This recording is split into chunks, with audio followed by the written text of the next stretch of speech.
ಹುಬ್ಬಳ್ಳಿ ಧಾರವಾಡದ ಪೊಲೀಸರ ಕಾರ್ಯವೈಖರಿಯ ಬಗ್ಗೆ ಈಗ ಗಂಭೀರ ಆರೋಪಗಳು ಕೇಳಿಬರ್ತಾ ಇದೆ. ಪೊಲೀಸರು ತಮ್ಮ ಕರ್ತವ್ಯವನ್ನು ಮರೆತು ರೌಡಿ ಮತ್ತು ಕೊಲೆಗಡುಕರ ಪರ ನಿಂತಿದ್ದಾರೆ ಅನ್ನೋ ಆರೋಪಗಳು ಕೇಳಿಬರ್ತಾ ಇದೆ. ಕೊಲೆ ಕೇಸ್ನಲ್ಲಿ ಕಾಂಗ್ರೆಸ್ ಮುಖಂಡನನ್ನ ಇಲ್ಲಿವರೆಗೆ ಪೊಲೀಸರು ಅರೆಸ್ಟ್ ಮಾಡಿಲ್ಲ. ಇಸ್ಮಾಯಿಲ್ ತಮಟಗಾರ್ ಈಗ ರೈತರ ಮೇಲೆ ಗುಂಡು ಹಾರಿಸಿರೋ ಉದ್ಯಮಿಯ ಮೇಲೂ ಕೂಡ ಯಾವ ಕ್ರಮವನ್ನು ತೆಗೆದುಕೊಂಡಿಲ್ಲ.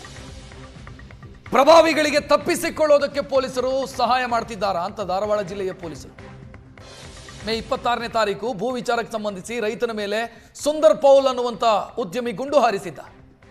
ಆತನನ್ನು ಇಲ್ಲಿ ತನಕ ಅರೆಸ್ಟ್ ಮಾಡಿಲ್ಲ. ಆ ಕೇಸ್ನಲ್ಲಿ ಉಳಿದವರನ್ನು ಅರೆಸ್ಟ್ ಮಾಡಲಾಗಿದೆ, ಸುಂದರ್ ಪೌಲನ್ನು ಅರೆಸ್ಟ್ ಮಾಡಿಲ್ಲ. ಯಾಕೆ ಅರೆಸ್ಟ್ ಮಾಡ್ತಿಲ್ಲ ಪೊಲೀಸರು? ಯಾಕೆ ಮೀನಾಮೇಷ ಎಣಿಸ್ತಾ ಇದ್ದಾರೆ? ಘಟನೆ ನಡೆದ ದಿನ ಸ್ಟೇಷನ್ಗೆ ಬಂದಿದ್ದ ಸುಂದರ್ ಪೌಲ್, ಅಲ್ಲಿಂದಲೇ ಎಸ್ಕೇಪ್ ಆಗಿದ್ದ, ಪೊಲೀಸರೇ ಕಳಿಸಿದ್ದ ಅಂತ ಪ್ರಶ್ನೆ ಇರೋದಿಲ್ಲ. ಪೊಲೀಸರ ಕಾರ್ಯವೈಖರಿಯ ಬಗ್ಗೆ ಪ್ರಶ್ನೆಗಳಿದ್ದಾವೆ. ಏನು ಮಾಡ್ತಿದ್ದಾರೆ ಇವರು? ದೊಡ್ಡವರ ಪರವಾಗಿ ಕೆಲಸ ಮಾಡ್ತಿದ್ದಾರಾ ಅಂತ. ಇನ್ನು ಏಪ್ರಿಲ್ 10ನೇ ತಾರೀಕು ಫೈರೋಜ್ ಕೊಲೆ ಪ್ರಕರಣ ಏನಾಯಿತು? ಕಾಂಗ್ರೆಸ್ ಕಾರ್ಯಕರ್ತ. ಈ ಕೇಸ್ನಲ್ಲಿ ಇಸ್ಮಾಯಿಲ್ ತಮಟಗಾರ್ ಹೆಸರು ಕೇಳಿಬಂತು. ಆಡಿಯೋಗಳು ವೈರಲ್ ಆಯಿತು. ಆತನ ಕೈವಾಡ ಇರೋ ಬಗ್ಗೆ ಸ್ಪಷ್ಟವಾದಂಥ ಸಾಕ್ಷ್ಯಗಳು ಸಿಕ್ಕಂತಿತ್ತು ಆಡಿಯೋಗಳನ್ನು ನೋಡಿದರೆ. ಆದರೆ ಇಲ್ಲಿಯವರೆಗೆ ಪೊಲೀಸರು ಅರೆಸ್ಟೇ ಮಾಡಿಲ್ಲ. ತಮಟಗಾರ್ ವಿದೇಶಕ್ಕೆ ಹೋಗಿರುವಂಥ ಶಂಕೆ ಇದೆ. ಪ್ರಭಾವಿ ನಾಯಕರ ಆತನ ಬೆನ್ನಿಗೆ ನಿಂತಿರುವಂಥ ಸಾಧ್ಯತೆ ಇದೆ. ಜಾಮೀನು ಅರ್ಜಿ ತಿರಸ್ಕೃತಗೊಂಡ್ರು ಇಲ್ಲಿ ತನಕ ಅರೆಸ್ಟ್ ಮಾಡಿಲ್ಲ ಪೊಲೀಸರು. ಹುಬ್ಬಳ್ಳಿ ಧಾರವಾಡದ ಪೊಲೀಸರ ಕಾರ್ಯವೈಖರಿ ಈಗ ಪ್ರಶ್ನೆಗೆ, ಆಕ್ರೋಶಕ್ಕೆ, ಆರೋಪಕ್ಕೆ ಕಾರಣ ಆಗ್ತಾ ಇರುತ್ತೆ.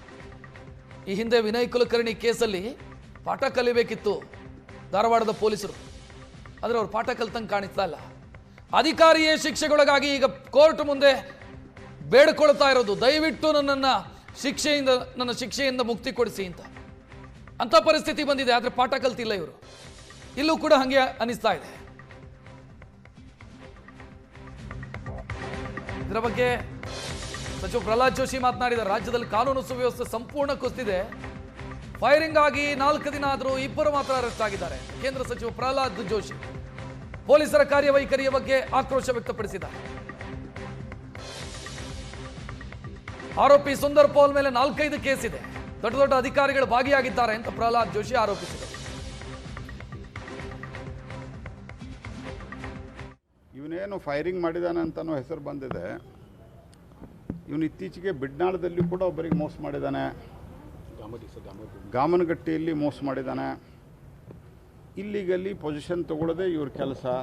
ಇದೆಲ್ಲ ಸಂಗತಿಗಳು ಜನ ಆರೋಪ ಮಾಡ್ತಾ ಇದ್ದಾರೆ. ಇವತ್ತು ಫೈರಿಂಗ್ ಆಗಿ 4 ದಿವಸ ಮುಗಿದು ಹೋಗಿದೆ. ಯಾರು ಫೈರಿಂಗ್ ಮಾಡಿದ್ರು ಅದರಲ್ಲಿ ಇಬ್ಬರನ್ನ ಅರೆಸ್ಟ್ ಮಾಡಿವಿ ಅಂತ ಹೇಳಿದ್ದಾರೆ. ಅವರು ಕಾನೂನಾತ್ಮಕವಾಗಿ ಇವನಿಗೆ ರಕ್ಷಣೆ ಕೊಡೋದಕ್ಕೆ ಅವ್ರಿಗೆ ಅವಕಾಶ ಇತ್ತಾ?